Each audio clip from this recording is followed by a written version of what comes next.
Another example of this act versus rule would be like, for example, grade changes. Sometimes at the end of a semester, students will come to me and they'll say, "Oh, I know I didn't do very well, but I'm getting ready to graduate, and I don't want to retake the course. Is there anything? Could you just give me like a D or a C or something?" I mean, they're kind of begging at this point.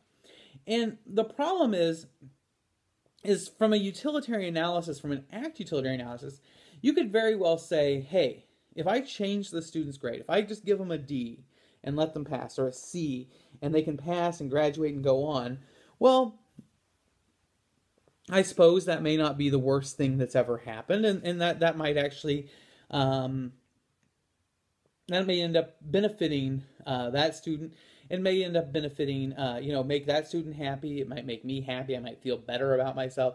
Most of the other students in the class wouldn't know that this had occurred. That student's not going to go telling people. I'm not going to go telling people. So nobody's going to find out. The only people who are going to know are me and the student, and both of us are going to be happy. So why not do it, right? But the other side of the argument is that if I make it a rule and I say, what if students who are getting ready to graduate, I simply pass them or give them a passing grade even though they didn't deserve it? Well, in that case, you begin to go, well, in that case, students won't try as hard in their final semester because they know they can always beg their professor, and their professor will give in. Or students will come and they'll say, you say, well, maybe I just shouldn't, work as hard, or I won't do as much in the final semester.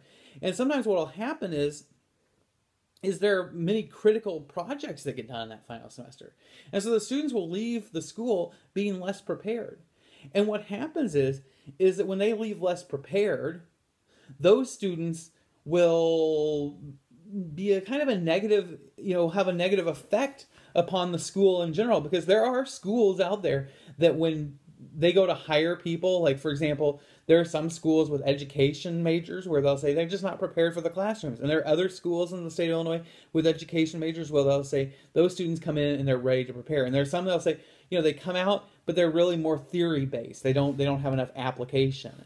And there's different things, and the reason is they get a feel for the kind of education that the school gets. You can go to different school districts in Central Illinois, and they could probably tell you, a larger school district can tell you that if you hire people from Illinois State, UIS, University of Illinois Urbana-Champaign, Millikan, Eastern, Western, SIUE, that they could tell you which of those schools the students come in more prepared and better. And so what happens is if you do this, you may actually be making the students from your school less competitive because you are not providing them with the people that they expect, the people that with the education, with the skills that they desire for the people they're bringing in.